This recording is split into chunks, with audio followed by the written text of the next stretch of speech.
7 of your 14-day Smart Start. I hope that you are finding this training helpful so far in kind of building that foundation for a successful and thriving business.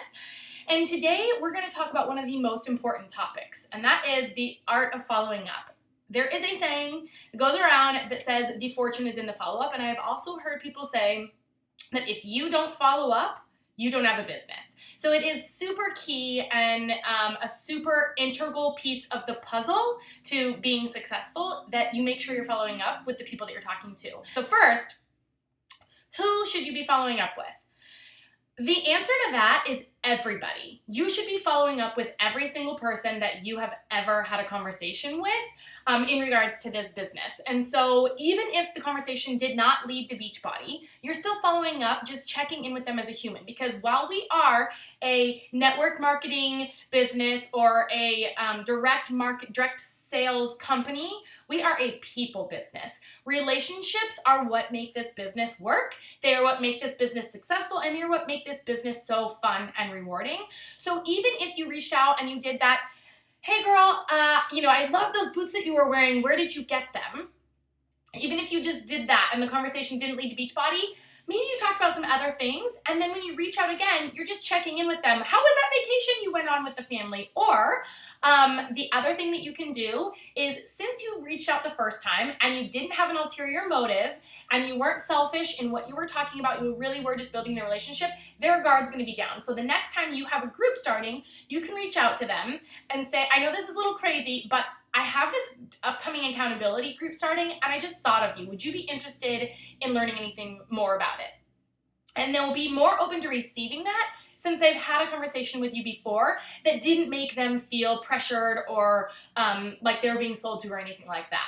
So that's one way you can follow up with just that, hey girl, just checking back in with them and seeing where they're at, keeping that conversation going. So that's one way to follow up. The other way that you can follow up is if your conversation did lead to Beachbody, and maybe you got to the point where they told them the price and it went crickets. So there was a lot of good back and forth and it went to crickets. Or maybe they reached out asking for information on it, and your very first message that you can see that they've read it and they didn't reply.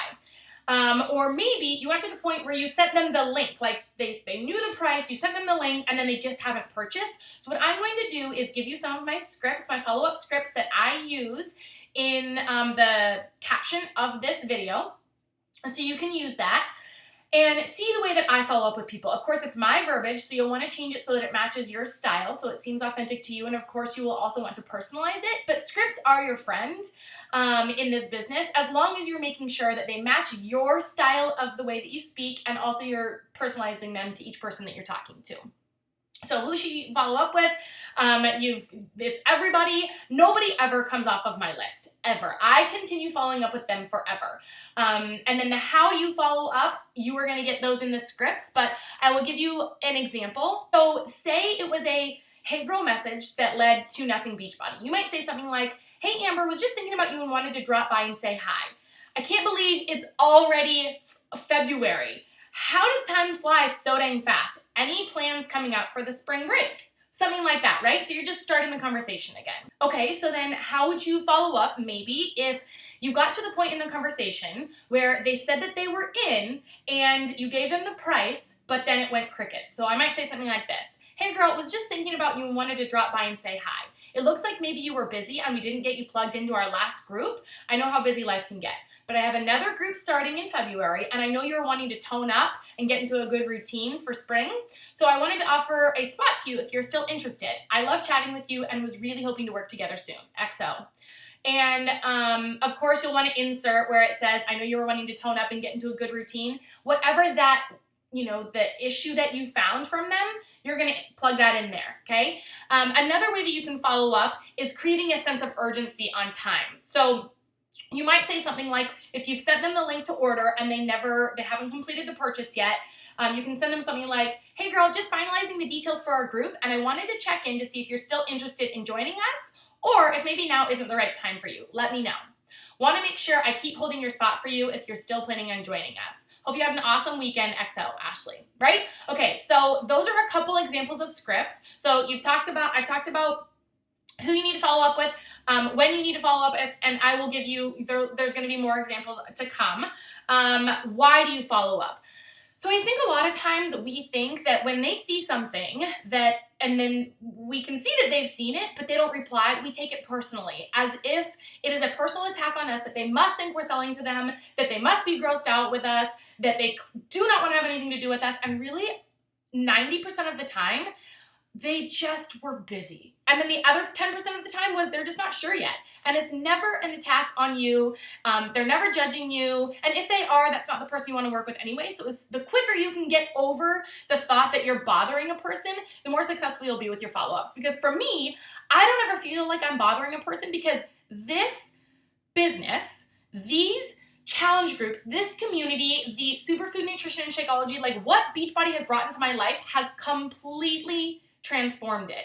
I feel like I have a gift. Someone gave me a treasure map and I found the treasure, and now I have a treasure map that I want to give to someone else to completely change their life, whether it's their health, whether it's their finances, whether it's their confidence, whatever it is. We have something that can help pretty much every single person out there. And so I feel like it's my duty and obligation to make sure people know about this. And if they read a message when they were at the grocery store checkout line, or they were at a stoplight and got distracted and the light turned green, or that it was their time to, check out or whatever, like has happened to me several times, and I think I'll get back to that person, and I just space it because people's lives are really busy.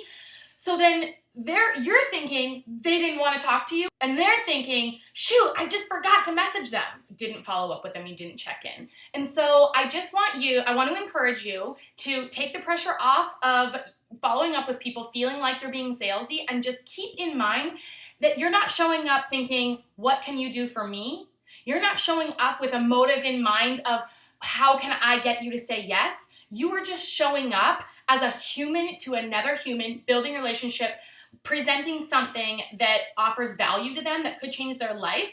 And at the end of the day, you're just keeping that relationship going, making someone feel like they matter, which is not selling anything. So you're not coming at them with, what can you do for me? You're coming at them with, how can I serve you? Okay, and then the last thing, which is also kind of the how, that I think is really important to following up, is you have to have, following up successfully, is you have to have some sort of tracking system. So for a while in the beginning, I was a pen and paper girl, and then it was just kind of too scattered and I couldn't do it. And then I moved to Google Docs and, keep all the information in there. There is something called Streak that you can set up in your Gmail account, which will tell you, you kind of categorize things, and that's what we're going to move over to now, because it will tell you where you left a conversation, some notes that you talked about in the last conversation, and you can see as you progress along, it will tell you where you need to follow up and when and with who. TeamZ is something that does the same thing, only it's run through Facebook. So there is a TeamZ site that basically tells you exactly what to do in your Power Hour, who you need to talk to, what you last talked about, basically all the same things as Streak, but it's run through your Facebook. So it's a separate app that runs off of Facebook information. So just come up with a system that you think is going to work for you and make it a part of your consistent Power Hour every single day. And your homework today is you are going to follow up with 5 people. 5 of the people that you have invited over the last week, or that you have spoken to since you've been a coach, and either inviting them to join you, giving them a way out so it takes the pressure off of them, just checking in on how, if the last time you spoke with them, they said, I'm going to try something on my own, I just joined a gym, following up on that, how is the gym going, whatever it is. You're going to follow up with 5 people. You are then going to post in the comments a script that you used or how that follow-up went. And then lastly, I want you to listen to an amazing call, just when you've got time, from Brittany Leggett on the art of following up, and she breaks down her whole system and gives you some really good ideas in there as well. So excited for you to start kind of practicing your follow-up skills, because it really is an art, but it's not hard. It's just a human talking to another human being, being excited and letting them know that you care and you are there for them.